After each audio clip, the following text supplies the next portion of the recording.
celebrating the birth of Jesus, and now in a magical liturgical mood. He is 12 years old and almost a teenager. And next week, we're going to have Epiphany, where the wise men come to the baby. So there you go. This is definitely a gospel that needs some context before you think that Mary and Joseph are neglectful parents. 3 times a year, Jewish men were required to go to Jerusalem to worship, but not all of them could afford this. If they chose one feast, it was usually the most important one, which was Passover, and they tried to take their family with them. So the way of traveling was with women and children leading to set the pace. Men and young men followed behind them. Relatives and whole villages traveled together in a caravan, and it would have been an enormous group, and they kept an eye on each other's children. Being 12 meant that Jesus could easily have gone from the children's group to the young men's group and back again without being missed. Joseph would think Jesus was with Mary and the other children, and Mary would suppose he was with Joseph and the young men, or perhaps their relatives. At evening, they would make camp, and by then the men would have caught up with the women. Consequently, Mary and Joseph would have gone a day's journey from Jerusalem when they finally discovered that Jesus was missing. It therefore took a day for them to return to the city and yet another 3 days to find him. The question I had is, I wanted to know where they looked for Jesus in the first place, and why didn't they think to look at the temple first, given their past experiences with angels and wise men? But the gospel doesn't give us any of those details or any rationale. Eventually, they found Jesus in the temple, sitting with the teachers, listening to them and asking questions. And as the gospel writer points out, growing in wisdom. It's no surprise that Mary would be in a panic when she discovers that Jesus was not with the group of travelers. Mary's first words are, "Child, why have you treated us like this?" But what I really heard was, "Where have you been, young man? You are so grounded. Your father and I did not survive angel visits, birth in a manger, and living like refugees in Egypt, only to have you get lost in Jerusalem." But really, Jesus isn't the one who is lost. He's not in a panic. He knows who he is and where he belongs. Now, the age of Jesus is significant here. The 12th year of a young boy's life was the final year of preparation before he fully entered into the religious life of the synagogue. Until then, fathers taught their sons the commandments of the law. At the end of his 12th year, Jesus would go through the ceremony in which he becomes a bar mitzvah, or a son of the commandment. Jesus was demonstrating for those who had eyes to see that his insight into the commandments was more profound than that of ordinary men, and his relationship to God was very unique. The gospel just said, "And all who heard him were amazed at his understanding of his answers." This time in the temple marked the beginning of his own understanding of who he was and what he was required to do.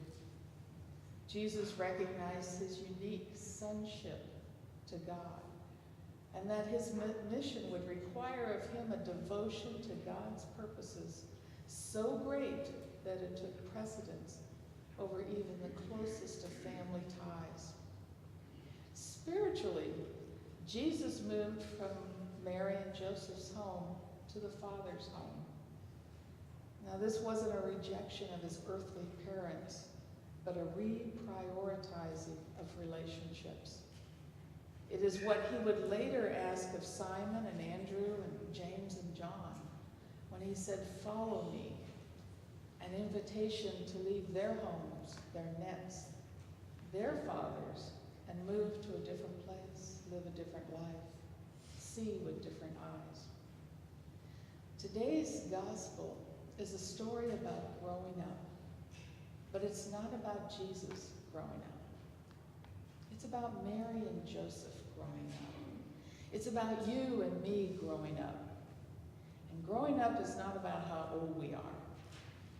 It is really about moving into deeper and more authentic relationships with God, our world, each other, and ourselves.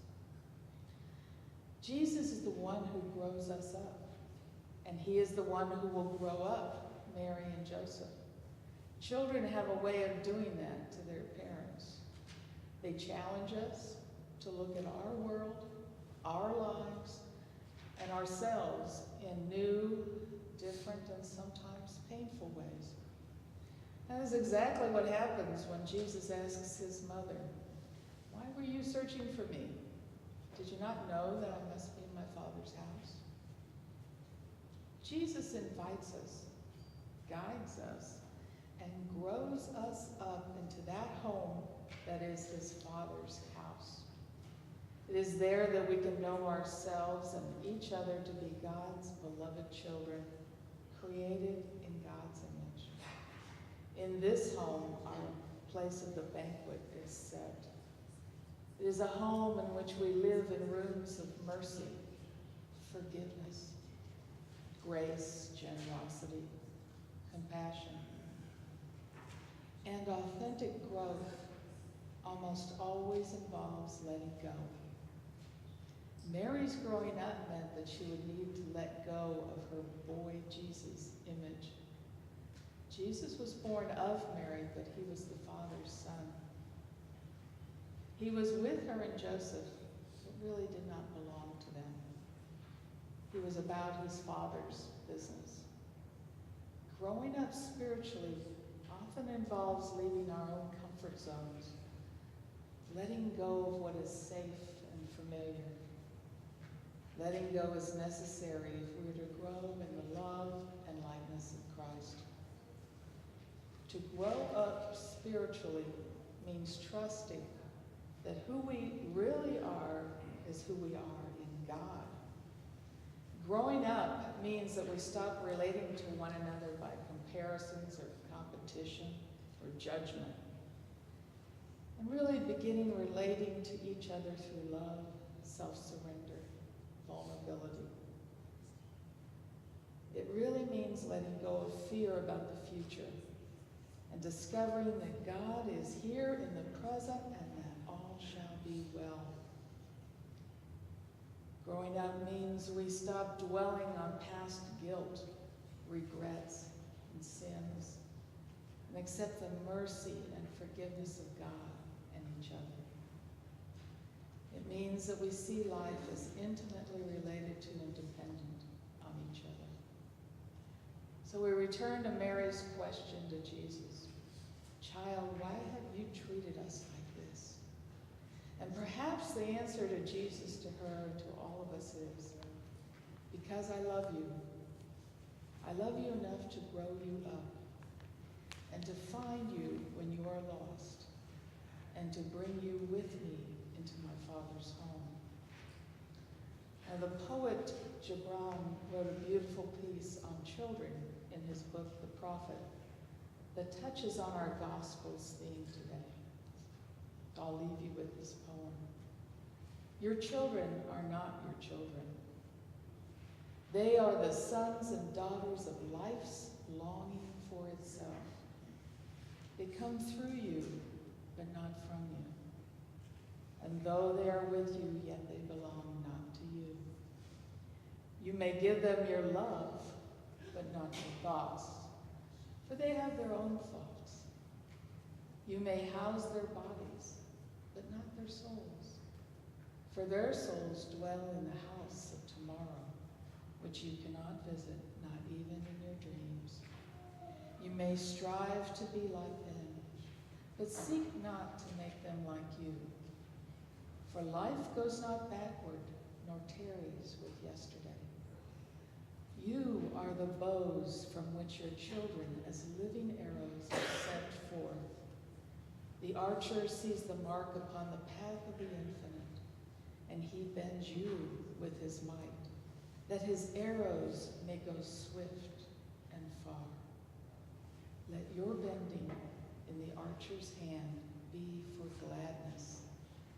For even as he loves the arrow that flies, so he loves also the bow